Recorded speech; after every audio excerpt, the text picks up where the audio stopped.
मेरे अकेले का आवाज आपसे बड़ा है क्या कि आम्ही बांग्ला बोलवो? बोलून भारत माता की वंदे वंदे। सभी मंच पर विराजमान भारतीय जनता पार्टी त्रिपुरा प्रदेश के नेतागण और मेरे सामने उपस्थित विशाल जनसागर जो त्रिपुरा के कोने कोने से यहां पर पहुंचा है, अभूतपूर्व अभूतपूर्व। इससे पहले भारतीय जनता पार्टी का इतना बड़ा आयोजन कभी नहीं हुआ था। मैं आप सबको हाथ जोड़कर प्रणाम करता हूं।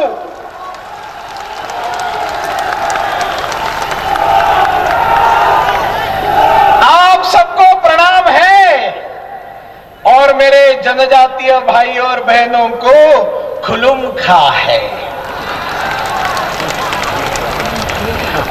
जनजातीय भाई और बहनों, फायदी असुखदी, आइए बैठिए और ये राज्य के सारे वामपंथी नेता जरा एक नजर डाले। मैं मीडिया से निवेदन करता हूं, एक कैमरा सब पर घुमाए, सब लोग अपने जगह पर खड़े रह जाओ। पीछे जो है सब लोग खड़े रह जाओ। एक बार मीडिया देखे क्या लोग हैं। अरे स्टेडियम पीछे जो बैठे सब लोग खड़े हो जाओ।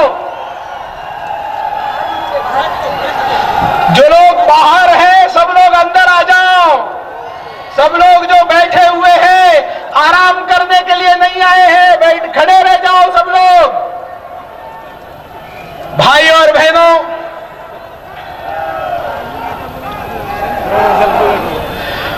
मुझे यहां पर पूछा गया कि क्या 2018 के चुनाव की नींव रखने के लिए यह सभा का आयोजन किया है क्या? मैंने कहा यह सभा 2018 के चुनाव की नींव रखने के लिए आयोजित सभा नहीं है।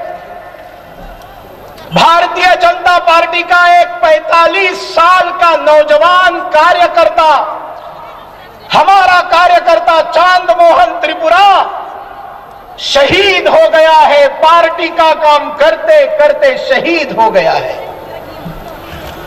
और उसको मारने का काम किसने किया है?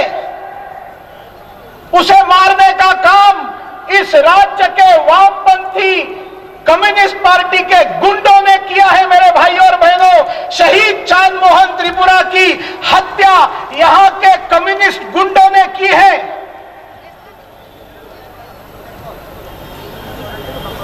कम्युनिस्ट पार्टी के लोगों को समझ में नहीं आ रहा है, एक कार्यकर्ता मर गया तो 50,000 लोग क्यों आ गए यहां पर? वामपंथियों, आप जानते नहीं है भारतीय जनता पार्टी कार्यकर्ताओं की पार्टी है।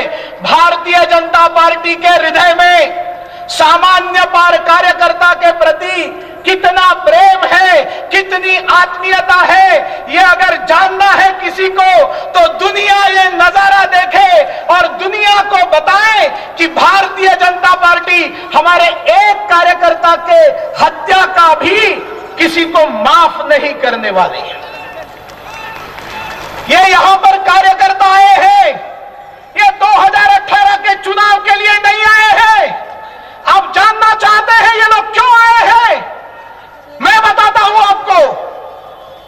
आप तीनों सामने आ जाओ, तीनों सामने आ जाओ। आप जानना चाहते हैं ये सभा क्यों की है? इधर आइए, बस इधर नजदीक खड़े रहिए। आइए बहन जी, इधर आइए, इधर आइए। थोड़ा बाजू में हो जाइए। मेरे बाजू में मेरी बहन खड़ी है जिसने अपना पति गंवाया है।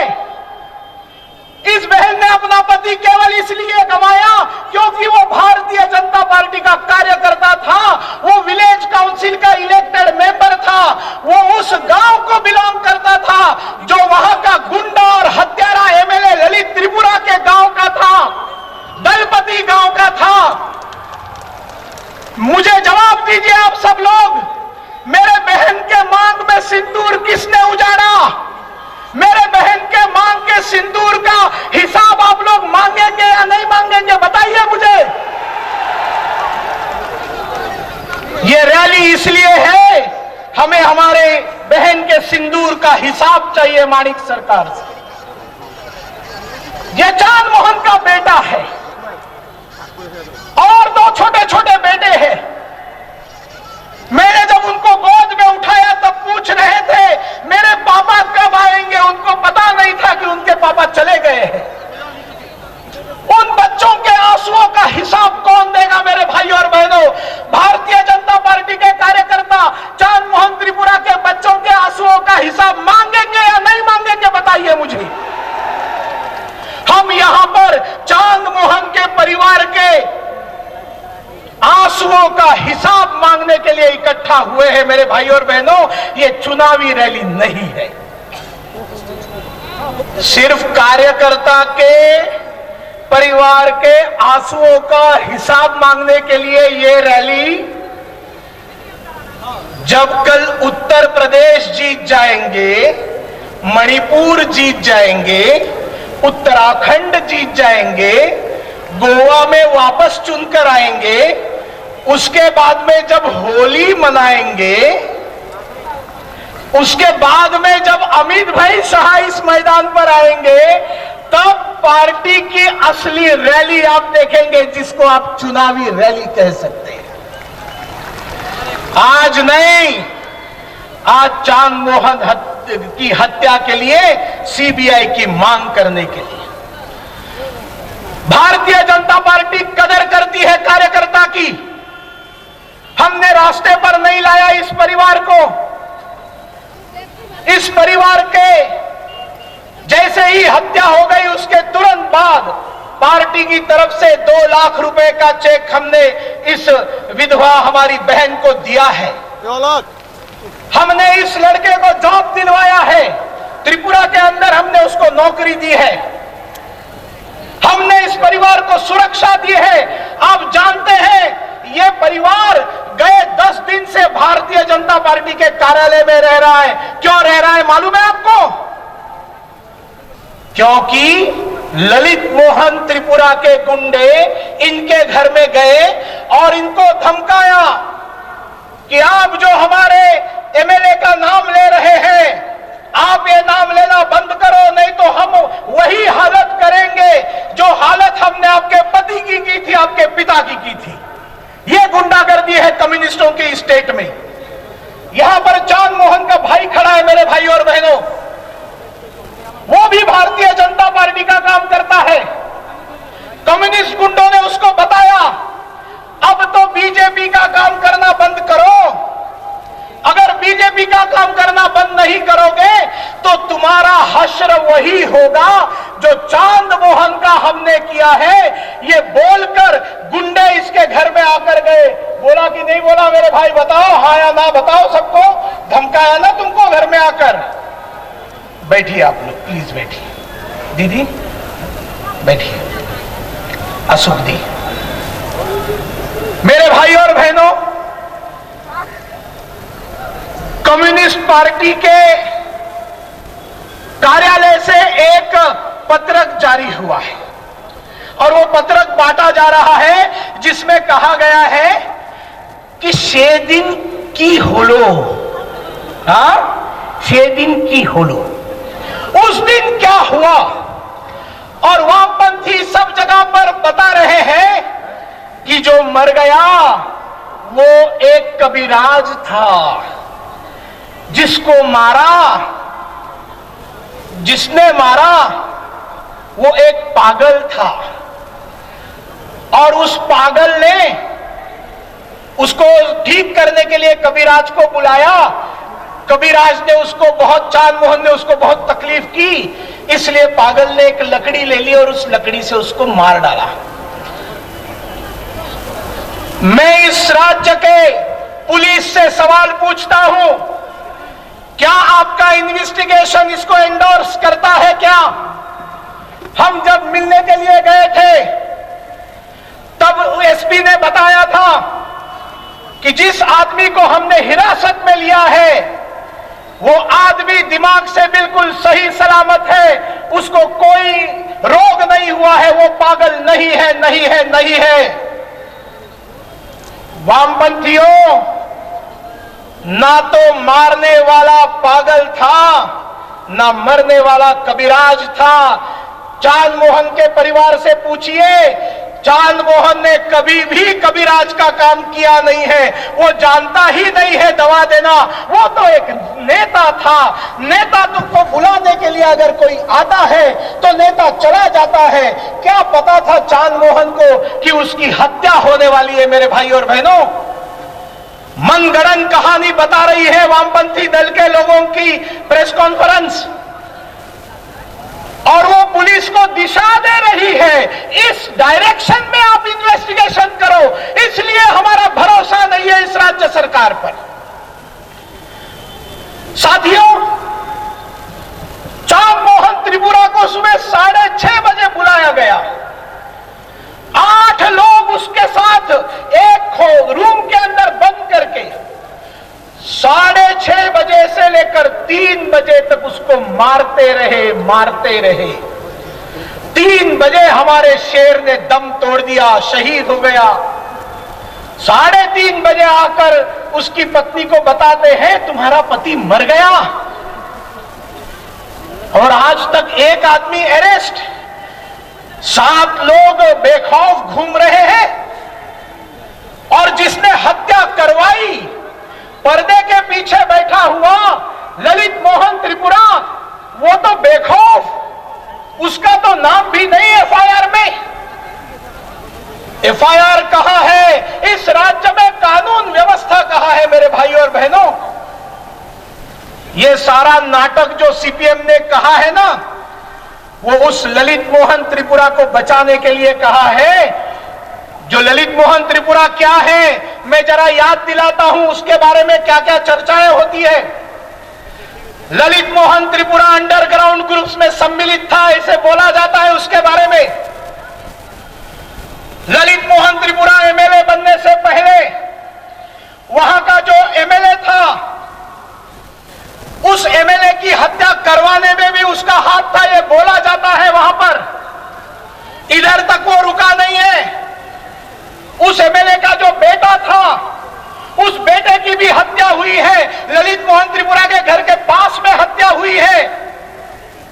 कोई इन्वेस्टिगेशन नहीं, किसी को सजा नहीं। आनंद रुआजा की हत्या हुई, किसी को सजा नहीं। उसके बेटे की हत्या होती है, किसी को सजा नहीं।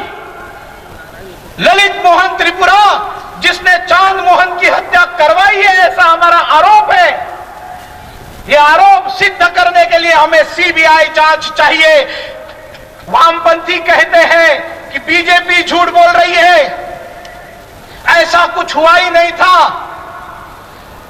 चांद मोहन की हत्या में सीपीएम का हाथ नहीं है। तो मेरा सवाल है, आप डरते क्यों हो सीबीआई लाने में? आपने केनो भोय खाए छी, आप क्यों डरते हो? माणिक बाबू, अगर सीबीआई लाने में आपको डर लग रहा है तो बताइए। हम सीबीआई इसलिए नहीं ला रहे क्योंकि हमारे पार्टी का उसमें इन्वॉल्वमेंट है। और अगर आपके पार्टी का इन्वॉल्वमेंट नहीं है तो सीबीआई की मांग करने वाले मामूली लोग नहीं है। सीबीआई मांग करने वाली पार्टी इस देश की रूलिंग पार्टी है। 282 मेंबर ऑफ पार्लियामेंट से जीती हुई आधे भारत के ऊपर रूल करने वाली पार्टी आपको सीबीआई जांच मांग रही है। यहां अकेला सुनील देवधर खड़ा नहीं है। केंद्रीय प्रभारी, केंद्रीय मंत्रिमंडल के साथ इस देश के 11 करोड़ भारतीय जनता पार्टी के कार्यकर्ता चांद मोहन त्रिपुरा के साथ खड़े हैं। मेरे भाई और बहनों, दुनिया की सबसे बड़ी पार्टी आपसे मांग करती है, उस पार्टी ने आपके चाइना के कम्युनिस्ट पार्टी को धूल चटाकर पीछे छोड़ दिया और मेंबरशिप में दुनिया की एक पार्टी बनी भारतीय जनता पार्टी, वो मांग कर रही है। आपने हमारी मांग को गुरुत्व देना चाहिए माणिक बाबू। ये चांद मोहन त्रिपुरा की हत्या करने वाले ललित त्रिपुरा ने उस गांव में कुछ दिन पहले डॉक्टर्स की पिटाई की। उसी गांव के अंदर जब आईपीएफटी और बाकी पार्टियों ने बंद पुकारा था, सारे प्रदेश में हिंसा एक जगह पर हुई, वो गंडाछाड़ा में हुई। आईपीएफटी के युवाओं के ऊपर जान विघातक हमला किसने करवाया? ललित त्रिपुरा नेतृत्व कर रहा था। ये आपके विधायक है इस राज्य के माणिक बाबू। ये सवाल एक चांद मोहन त्रिपुरा का नहीं है। ये न्याय हम एक चांद मोहन त्रिपुरा के लिए नहीं मांग रहे हैं। राजनैतिक हिंसा त्रिपुरा के अंदर कोई नई बात नहीं है। इनके लिए तो एक आदमी मरता है तो उसकी मौत की कोई कीमत नहीं है। पुष्पा कपाली को याद कीजिए मेरे भाई और बहनों। विलेज काउंसिल ग्राम पंचायत के चुनाव में पानी सागर की पुष्पा कपाली 7 महीने का गर्भ उसके पेट में था, 7 महीने का बच्चा था, बीजेपी की कैंडिडेट बनी। सीपीएम के गुंडे उसके घर में गए, उसको बेतहाशा मारा पीटा, उसके पेट पर लात मारकर 7 महीने के बच्चे को गिराया। मरा हुआ बच्चा जन्म लेता है। पुष्पा कपाली, उसका दोष एक ही है, वो बीजेपी की कैंडिडेट बनती है, इसलिए वामपंथी उसके गर्भवती के पेट पर लात मारते हैं। ये कैरेक्टर है माणिक बाबू आपके पार्टी का, ये कैरेक्टर है। सविता भट्टाचार्य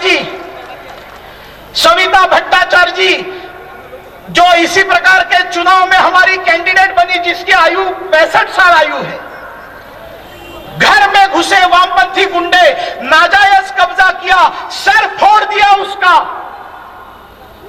सविता भट्टाचार्य जी को भी न्याय चाहिए हमें, पुष्पा कपाली को न्याय चाहिए, हमें न्याय एक जनजातीय महिला कविता कोलोई को चाहिए। कविता कोलोई जनजातीय महिला, क्रिश्चियन महिला, पढ़ी लिखी महिला, तेलिया मुरा की बीजेपी की कार्यकर्ता,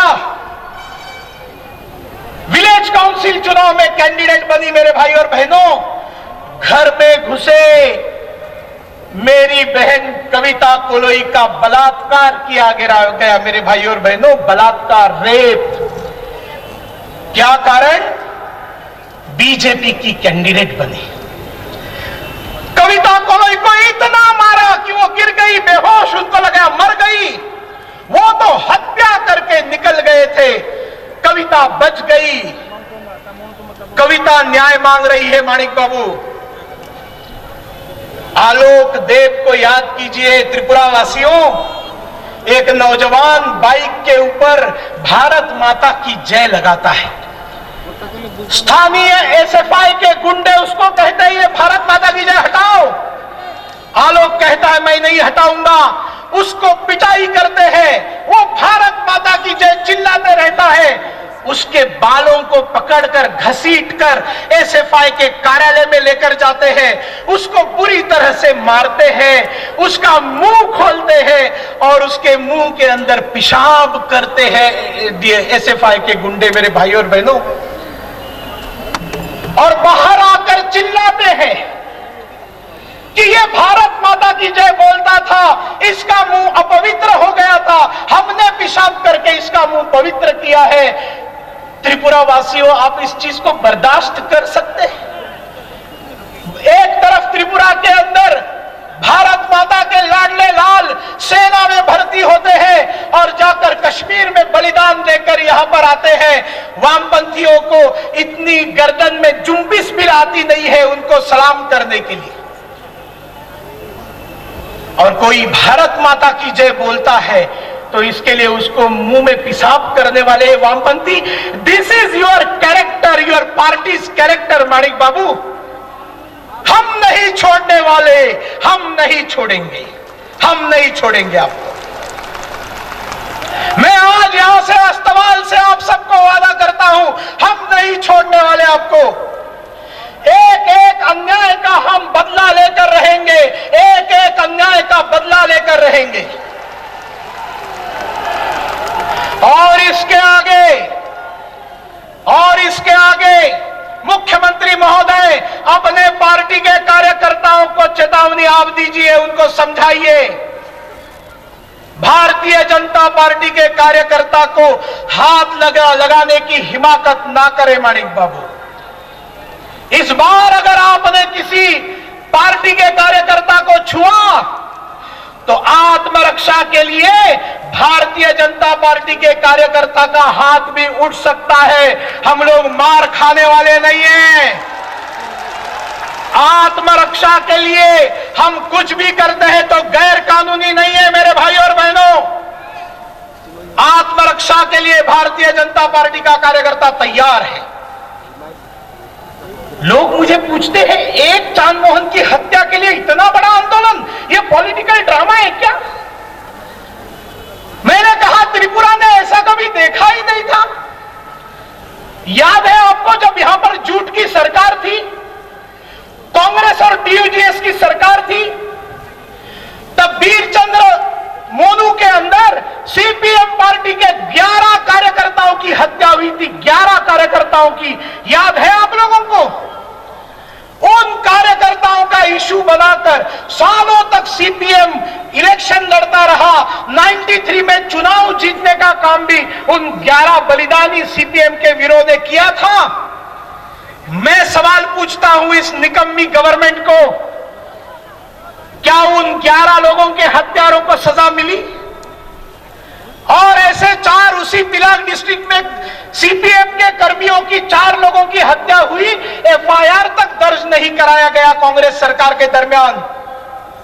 लेकिन इतने साल, 24 साल में क्या आपने एफआईआर दर्ज कराया? आपके कार्यकर्ताओं को आपने न्याय दिया? अरे कार्यकर्ता को आप क्या न्याय देंगे? आपने तो आपके मिनिस्टर को भी न्याय नहीं दिया, आपने अपने एमएलएस को भी न्याय नहीं दिया। गौतम दत्त याद है आप लोगों को? गौतम दत्त सीपीएम के एमएलए थे ना, उनकी हत्या किसने की? सीपीएम के एक एमएलए जो मिनिस्टर बने, विमल सिन्हा की हत्या हुई। मेरा सवाल है इस राज्य सरकार से, जो सबसे चहीता मुख्यमंत्री का दावेदार था विमल सिन्हा, सभी विधायकों का, कम्युनिस्टों के विधायक चाहते थे विमल सिन्हा मुख्यमंत्री बने इस राज्य के। माणिक बाबू ने कलाकारी करके अपने लिए मुख्यमंत्री पद लाया और 1 महीने के अंदर विमल सिन्हा की हत्या हो गई। 1 महीने के अंदर क्या तहकीकात हुई? विमल सिन्हा की हत्या की तहकीकात नहीं हुई। विमल सिन्हा के आरोपियों को सजा नहीं हुई। इंक्वायरी कमीशन बिठाया, उस इंक्वायरी कमीशन की इंक्वायरी को भी राज्य सरकार ने बाधित किया है, प्रेशराइज किया है। इस राज्य में और एक सीपीएम के एमएलए की हत्या हुई, जिसका मैंने पहले ही उल्लेख किया था, गंडाछड़ा के एमएलए। 3 एमएलए की हत्या सीपीएम की, आज तक न्याय नहीं। न्याय छोड़ो, इस प्रकार की रैली आपने आपके मंत्री के लिए, आपके विधायक के लिए भी कभी नहीं बुलाई। सीपीएम वालों, आपने नहीं बुलाई, कांग्रेस ने भी कभी नहीं बुलाई। परिमल शाह याद है, मधुसूदन शाह याद है, कांग्रेस के एमएलए की हत्या हुई है। कांग्रेस ने इस तरह से कभी रैली बुलाकर उनके न्याय की कभी मांग नहीं की, गांव-गांव में जागरण नहीं किया अपने विधायकों के लिए। कांग्रेस के नेता, उनके कार्यकर्ताओं पर अत्याचार होता था तो मोबाइल बंद करके सो जाते थे, और जो मोबाइल चालू रखते थे उन्होंने कांग्रेस छोड़ दी, सुबलदा भारतीय जनता पार्टी के अंदर आ गए।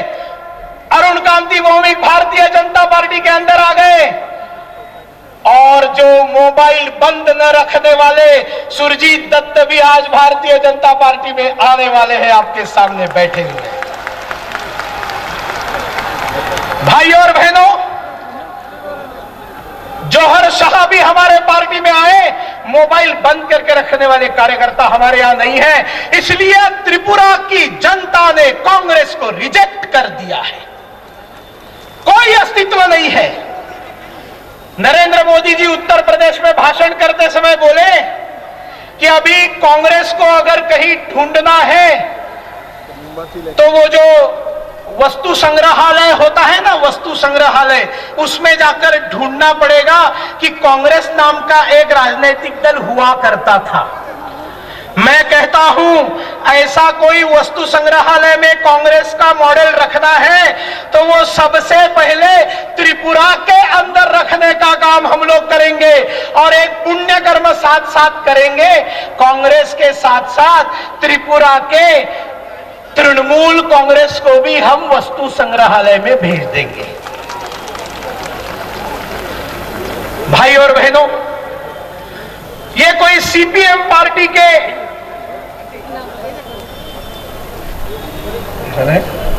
हाँ बिल्कुल है, हमें जानते हैं।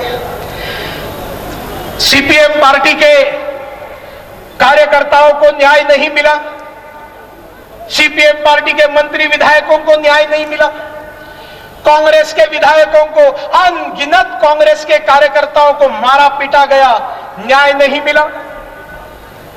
माणिक बाबू, आपकी सरकार रिकॉर्ड ब्रेकिंग सरकार है। आपके सरकार ने 3 रिकॉर्ड तोड़े हैं, 3 रिकॉर्ड। भारत में सबसे ज्यादा महिलाओं के साथ बलात्कार रिकॉर्ड अगर किसी ने किया है तो त्रिपुरा ने किया है। माणिक बाबू, आपने महिलाओं को बलात्कार दिए इस राज्य के अंदर, इस महिलाओं को नारी निर्यातन देने का काम आपके सरकार ने दिया है। भारत का आत्महत्या का सबसे ज्यादा रेट त्रिपुरा के अंदर है मेरे भाई और बहनों, सबसे ज्यादा आत्महत्याएं त्रिपुरा के अंदर होती है। मर्डर सबसे ज्यादा त्रिपुरा के अंदर होते हैं। मैं दावे के साथ बताता हूं, जब यहां पर आत्महत्या होती है तब आत्महत्या करने वाले का प्रोफेशन नहीं लिखा जाता।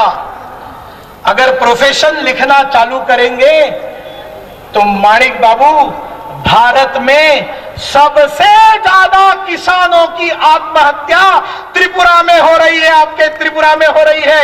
सबसे ज्यादा अगर किसान आत्महत्या कर रहे हैं लोक संख्या के अनुपात में, त्रिपुरा में कर रहे हैं।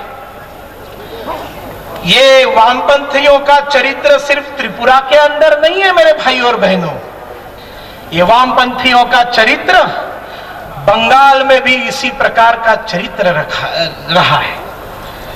आपको सिंगूर की घटना याद है? तापसी मलिक का नाम आपने सुना होगा, जिसके साथ पहले बलात्कार किया गया, बाद में उसकी जलाकर हत्या कर दी। और वामपंथियों का एक बड़ा सुंदर तरीका है, मर्डर करते हैं और बाद में उसको आत्महत्या का नाम दे देते हैं। कोल्ड ब्लडेड मर्डर करते हैं और डिक्लेयर कर देते हैं पागल ने मार दिया है। बंगाल में लेकिन खड़े रहे इसके खिलाफ, सीबीआई ने जांच की और उस लड़की की जहां पर हत्या हुई थी उसके लिए कम्युनिस्ट पार्टी के कार्यकर्ता को अरेस्ट किया गया मेरे भाई और बहनों। आपको याद होगा बंगाल का, और बंगाल में न जाने कितने बलात्कार, न जाने कितनी हत्याएं। 34 साल वामपंथियों की सरकार बंगाल में रही। मैं एक बड़ा मजेदार किस्सा आपको सुनाना चाहता हूं। सीपीएम बोले थे आमी बर्गेर बिरुद्धे, बर्ग बर्ग बोले ना, बर्ग संघर्ष, ठीक আছে না? আমার বাংলা কিছু ভুল নেই না? বর্গের বিরুদ্ধে, বর্গ সংঘর্ষ, অমির গরিব, আমি এই বর্গ খতম করতে চাই। আমি একটা কথা আপনাকে জিজ্ঞাসছি, कोलकाता ट्राम अच्छे ट्राम अपनी जानो ना कोलकाता ट्राम अच्छे जैसे यहां कम्युनिस्ट सरकार की गाड़ी धीरे धीरे धीरे धीरे जाती है ना धीरे धीरे वैसे वो ट्राम भी बहुत धीरे धीरे धीरे धीरे जाती है कलकत्ता के अंदर। उस ट्राम में 2 क्लास रहते थे, 2 क्लास अभी भी है, एक अच्छे फर्स्ट क्लास और एक अच्छे सेकंड क्लास।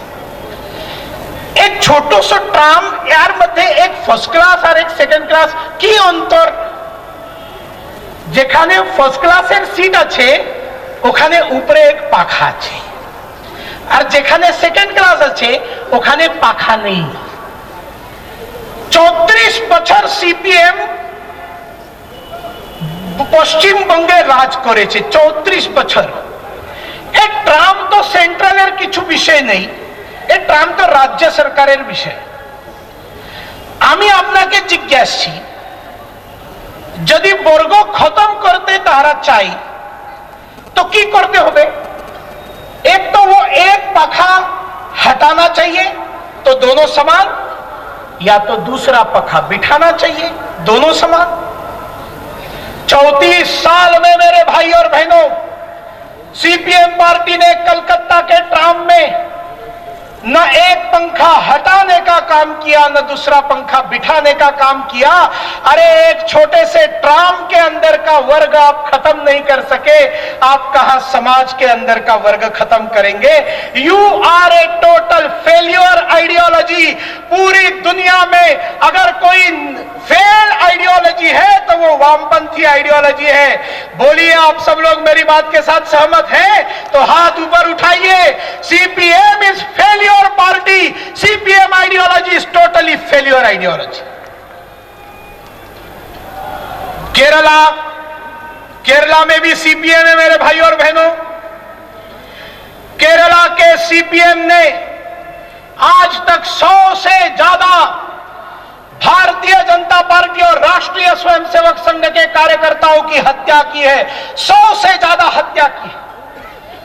युवा मोर्चा के एक कार्यकर्ता को जो स्कूल में टीचर था, प्राइमरी स्कूल का टीचर था मेरे भाई और बहनों, स्कूल में पढ़ा रहा था, स्कूल के अंदर गए, क्लासरूम के अंदर गए और प्राइमरी के बच्चों के आंखों के सामने उसके शरीर के टुकड़े टुकड़े करके हत्या की।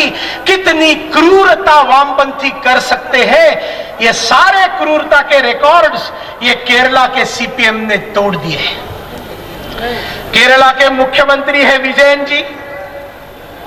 विजयन जी ने ऑन रिकॉर्ड एक स्टेटमेंट दिया है, सुनिए त्रिपुरा वासियों। केरला के मुख्यमंत्री जब केरला सीपीएम पार्टी के सचिव थे तब उन्होंने ऑन रिकॉर्ड स्टेटमेंट दिया है कि हमने पश्चिम बंगाल का सीपीएम का मॉडल केरला में लाना चाहिए। हमारे विरोधियों के हमने हत्या भी करनी चाहिए और खून भी नहीं बहना चाहिए। यह स्टेटमेंट है केरल के मुख्यमंत्री का मेरे भाई और बहनों, जब वो पार्टी के सेक्रेटरी थे। ये इनके तरीके कोई सिर्फ भारत के अंदर है ऐसा नहीं है, सारी दुनिया में कम्युनिस्टों का ये रिकॉर्ड रहा है, हिंसा का रिकॉर्ड रहा है। रशिया के अंदर जो कम्युनिस्ट पार्टी चली, लेनिन के नेतृत्व में चली, स्टालिन के नेतृत्व में चली और न जाने किन किन के नेतृत्व में चली, इनका वर्णन वही के पत्रकार करते हैं। ये कम्युनिस्ट पार्टी 3L के ऊपर काम करती है, 3L के लिए काम करती है। इंग्लिश जो एल अच्छे ना, एल फॉर लंदन, जानो ना तुम्हें? ये 3L के लिए काम करती है कम्युनिस्ट पार्टी। रशिया के लोग बताते हैं, एक है लस्ट, एक है लूट और एक है लिकर। लस्ट मतलब वासना, लूट का मतलब लूट, चोरी, डाका, और लिकर मतलब दारू। जहां जहां दुनिया में वामपंथ रहा है, महिलाओं के ऊपर अत्याचार सबसे ज्यादा हुए हैं, क्योंकि वामपंथी महिला को एक भोग की वस्तु मानते हैं। महिला के ऊपर अत्याचार पॉलिटिकल रिवेंज का टूल करके वो अत्याचार करते हैं। तुम कांग्रेस का काम करोगे तो तुम्हारे बीवी के साथ बलात्कार होगा, तुम्हारे बेटी के साथ बलात्कार होगा। तुम बीजेपी का काम करोगे तो तुम्हारे मां का ट्रांसफर कर देंगे, मुंह काला कर देंगे। पॉलिटिकल रिवेंज महिला के साथ, यह कम्युनिस्टों की मेथोडोलॉजी सारी दुनिया में रही है। वियना में, जर्मनी में 1-1 लाख महिलाओं के ऊपर इन कम्युनिस्टों ने बलात्कार किए हैं। जो आइडियोलॉजी जहां से आई है, उनका चरित्र आप सब लोगों को मालूम होना चाहिए मेरे भाइयों और बहनों। ये इनका चरित्र है। जैसे 3L के ऊपर, जैसे 3L के ऊपर दुनिया का कम्युनिस्ट टिका है। एक लस्ट है, एक वासना, एक लूट है, एक चोरी और लीकर, दारू। वैसे त्रिपुरा की कम्युनिस्ट पार्टी 3C के ऊपर टिकी है, 3C के ऊपर। पहला C क्या है? पहला C है करप्शन। भ्रष्टाचार के सारे रिकॉर्ड्स आपके इस वामपंथी पार्टी ने तोड़ दिए। एक हो गया आपका करप्शन, दूसरा C कैनाबीज। कैनाबीज, कैनाबीज क्या है? कैनाबीज है गांजा। गांजा के जानो ना तुम्ही? गांजा की अच्छे गांजा, ये सबसे ज्यादा गांजा की खेती भारत के अंदर कहीं होती है तो वो त्रिपुरा के अंदर होती है। राज्य सरकार को जब विधानसभा में पूछा गया कि यहां पर कितने गांजा के पेड़ काटे गए, मुख्यमंत्री बोलते हैं 17.5 लाख गांजा के पेड़ काटे गए। मेरे भाई और बहनों, मुख्यमंत्री को पूछा तो अरेस्ट कितने लोगों को हुआ? मुख्यमंत्री बताते हैं 1 को अरेस्ट हुआ। इस राज्य में नौजवानों को रोजगार तो माणिक बाबू नहीं दे सके हैं। खाली बैठे हुए युवा को गांजा का लुफ्त लगाने का काम ये सीपीएम करता है। आप गांजा पियो, घर में पड़े रहो।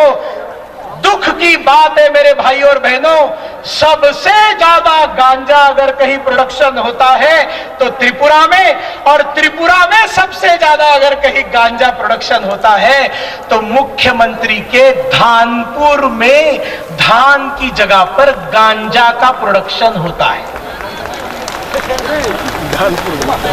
गांजा का प्रोडक्शन।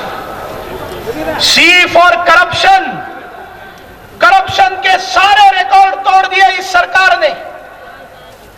सबसे बड़ा करप्शन अगर कोई हुआ है इस राज्य में तो 3000 करोड़ रुपए का कम से कम रेगा का घोटाला है। रेगा का काम करने के बहाने केंद्र सरकार के पैसे की लूट मची है। त्रिपुरा में लूट मची है मेरे भाई और बहनों।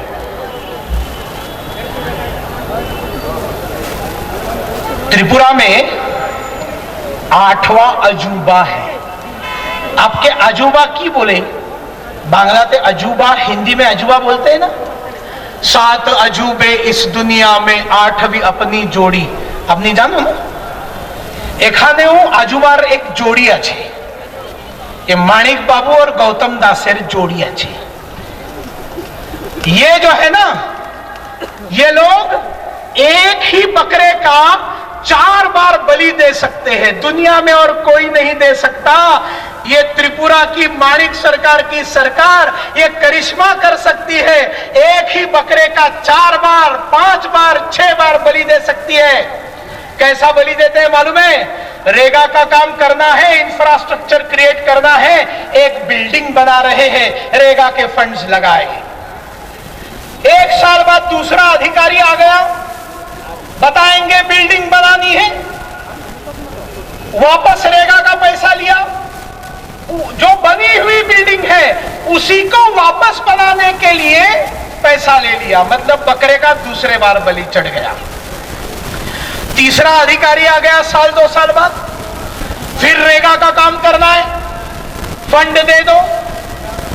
तीसरा अधिकारी आ गया, न आमदनी है, न अठन्नी है, न चौवन्नी है, इसमें करोड़ों की चोरी होती है इस राज्य में। मोदी जी ने बताया फिर जियो टैगिंग दे दो। रेगा का आपने क्या काम किया है, फोटो निकाल कर दिल्ली में भेजो।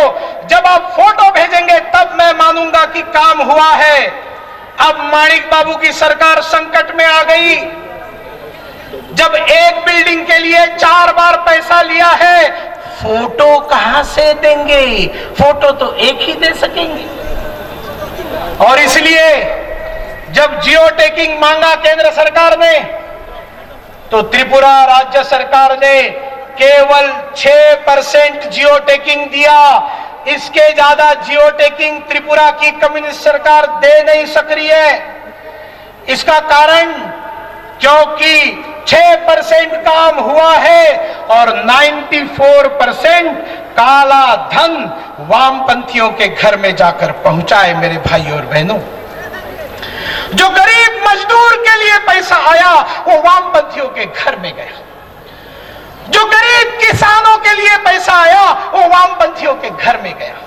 जो गरीब जनजातियों के लिए पैसा आया वो वामपंथियों के घर में गया। वामपंथियों का गौरव इस राज्य में खत्म हुआ। इस राज्य के भूमिपुत्र खुद के राज्य में बेगाने बन गए, खुद के राज्य में दरिद्री बन गए। मेरे भाई और बहनों, जाकर पहाड़ों में देखिए क्या स्थिति है।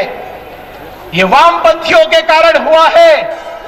वामपंथियों ने सबसे पहला विश्वासघात अगर किसी का किया है तो इस राज्य के जनजातियों का किया है, इस राज्य के भूमिपुत्रों का किया है।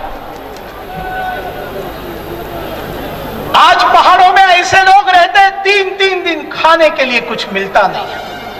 आप जाइए पहाड़ों के ऊपर, एक बोर्ड ठोक दिया है कि यहां पर रास्ते का काम हो गया, इसके लिए इतना करोड़ रुपया खर्चा हो गया, और पीछे आपको पहाड़ों में एक पगडंडी दिखाई दी।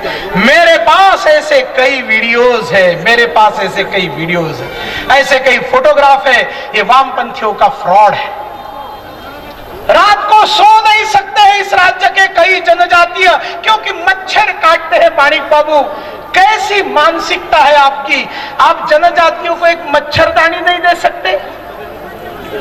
रात भर जागते हैं चूल्हा जलाकर और चूल्हे पर सेकते बैठते, सोते नहीं है, नींद नहीं आती है, मच्छर काटते हैं। इस राज्य के जनजातियों को सोने नहीं मिलता ठीक से, खाने नहीं मिलता ठीक से। इन राज्य के जनजातियों को नौकरी नहीं मिलती, उनकी भूमि उनके पास नहीं है, खुद की जमीन है लेकिन जमीन छीन ली इस कम्युनिस्ट पार्टी ने। इस राज्य के जनजातियों का सबसे ज्यादा अगर किसी ने शोषण किया है तो कम्युनिस्ट पार्टी के सीपीएम के ट्राइबल लीडर ने शोषण किया है। सबसे ज्यादा शोषण पहले जनजातियों ने ही किया है, जिन्होंने वामपंथ का झंडा उठाया, शोषण करना शुरू किया। मेरे भाई और बहनों, और ये सारा भ्रष्टाचार का पैसा कम्युनिस्टों के घर में काला धन करके पड़ा हुआ था। किसी के जमीन के नीचे, किसी के छत के ऊपर, किसी के दीवार के पीछे, किसी के बाथरूम में टाइल्स के अंदर। यह काला धन निकालने का काम किसने किया? यह काला धन निकालने का काम प्रधानमंत्री नरेंद्र मोदी जी ने किया। जब 8 नवंबर को रात को 8 बजे मोदी जी ने टीवी के पर्दे पर आकर बताया 1000 रुपए और 500 रुपए के नोट 4 घंटे बाद बंद हो जाएंगे। त्रिपुरा में सबसे ज्यादा झटका किसको बैठा? कम्युनिस्ट पार्टी को बैठा। इसलिए माणिक बाबू, आपने नोटाबंदी का विरोध किया। नोटाबंदी से तो सीपीएम को खुश होना चाहिए था। नोटाबंदी से सीपीएम को खुश इसलिए होना चाहिए था, गरीब और अमीर के बीच की खाई को पाटने का काम नरेंद्र मोदी जी ने किया। जो विचारधारा वामपंथी है, उस विचारधारा पर एक निर्णय केंद्र के मोदी सरकार ने लिया। कम्युनिस्टों ने अभिनंदन करना चाहिए था, लेकिन वह रे माणिक सरकार जी, स्वच्छता के दूत, एक नंबर का झूठा मुख्यमंत्री, आपके राज्य का एक नंबर का झूठा मुख्यमंत्री है। बोलिए आमार कोथा सत्य कथा आछे कि मिथ्या आछे? सत्य आछे ना। एक नंबर का झूठा मुख्यमंत्री है।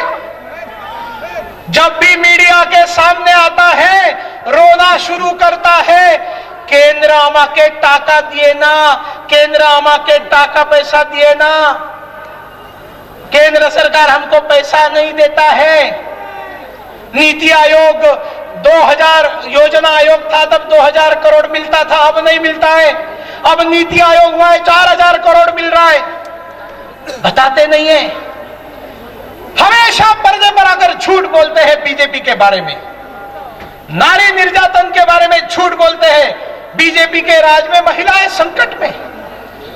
अरे वो प्रधानमंत्री जिसने बेटी बचाओ बेटी पढ़ाओ इस देश के अंदर चालू किया, वो प्रधानमंत्री जिन्होंने प्रधानमंत्री उज्ज्वला योजना चालू करके गरीब महिलाओं के आंख में से धुएं के कारण आने वाले आंसू हटा दिए, घर के अंदर बीमारियां दूर करके, हमारे देश की महिलाओं को शौच के लिए बाहर जाना पड़ता था, खुले में शौच के लिए इस देश की लक्ष्मी को जाना पड़ता था। मेरे भाई और बहनों, करोड़ों करोड़ों शौचालय इस देश में बनाने वाला हमारा प्रधानमंत्री, इससे बड़ा गरीबों का मसीहा, गरीब महिलाओं का मसीहा, जनजातीय महिलाओं का मसीहा, जनजातीय बच्चियों का मसीहा और कोई हो सकता है? आप झूठ बोलते हो। जिसके राज्य में सबसे ज्यादा नारी निर्यातन होता है, वो केंद्र सरकार पर आरोप लगाते हैं कि बीजेपी के राज्य में होता है। लेकिन त्रिपुरा की जनता अब आपके झूठी बातों पर विश्वास रखने वाली नहीं है, और ये विश्वास रखने वाली नहीं है, इसका सबूत यहां पर बैठे हुए सारे लोग हैं।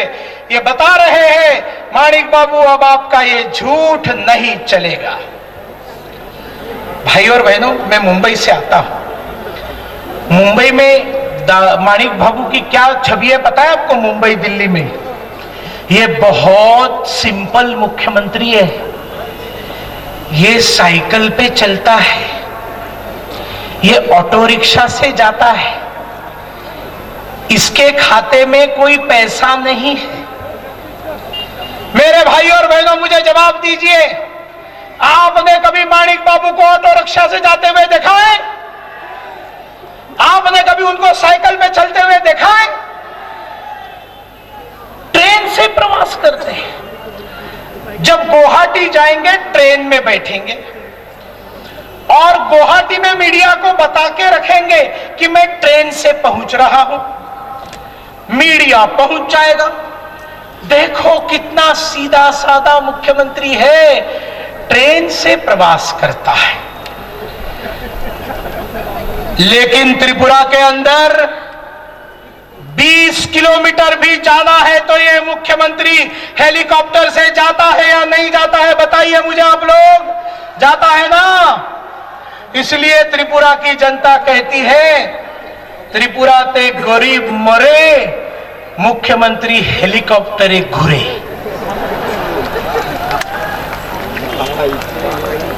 एकदम झूठ दुनिया में फैलाते हैं। त्रिपुरा के बारे में झूठी बातें दुनिया को बताते हैं। कहते हैं कि ये 100% लिटरेट है। जो दावा करता है कि ये 100% लिटरेट है, मैं मुंबई से आया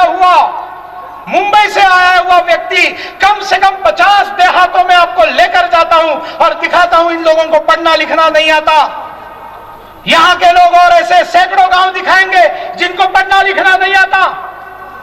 दुनिया में झूठ बताते हैं। एक नंबर का लिटरेट स्टेट, एक नंबर का लिटरेट स्टेट कहां से होगा? जिस राज्य में 18 साल किसी टीचर को नया जॉब लगाया नहीं है। 18 साल जिस राज्य में टीचर को नया जॉब मिला नहीं है, वो राज्य सबसे बड़ा लिटरेट राज्य कैसे हो सकता है? दुनिया को झूठ बताते हैं। दुनिया वही देखती है जो ये दिखाना चाहते हैं। आप लोगों ने एक रिसेंटली फिल्म आई थी अजय देवगन की, देखी थी आपने? दृश्यम। किसने किसने देखी थी? जरा हाथ ऊपर करो तो। दृश्यम देखा था ना? दृश्यम में क्या था? क्राइम करने वाला बचने के लिए एक ऐसी झूठी स्टोरी बनाता है ताकि पुलिस जो वो दिखाता है उतना ही देख पाती है, वो झूठ को सच मान लेती है। माणिक बाबू, यहां पर आपकी एक दृश्यम फिल्म चल रही है जो आप दुनिया को दिखा रहे हैं, अवार्ड्स ले रहे हैं, दुनिया को झूठ बताकर आपके राज्य के बारे में। लेकिन ये आपके और दुनिया के बीच में दृश्यम का पर्दा भारतीय जनता पार्टी तोड़कर रहेगी। ये आईना चूर चूर होकर रहेगा। दुनिया को माणिक सरकार का सत्य पता चलेगा। इस सुंदर दिखने वाले भोले भाले चेहरे के पीछे क्या क्या त्रिपुरा में होता है, इसको पूरा भारत जानेगा। आने वाला एक साल Bharatiya Janata Party is going to give you sleepless nights. Manik Babu, आपको ऐसी रातों का सामना करना है जिसमें आपको नींद नहीं आएगी। सबसे पहले तो चांद मोहन त्रिपुरा का चेहरा आपको डराएगा। माणिक बाबू, सारे कम्युनिस्ट पार्टी के गुंडों को रात को डराएगा ये चांद मोहन त्रिपुरा का चेहरा। नींद खुलेगी तो आपके सामने चांद मोहन त्रिपुरा खड़ा होगा जो न्याय मांगेगा, सीबीआई मांगेगा अपनी हत्या के लिए। क्राइम दिया है आपने इस राज्य में, क्राइम दिया है आपने, करप्शन दिया है, भ्रष्टाचार दिया है आपने, कैनबिस दी है आपने, गांजा दिया है।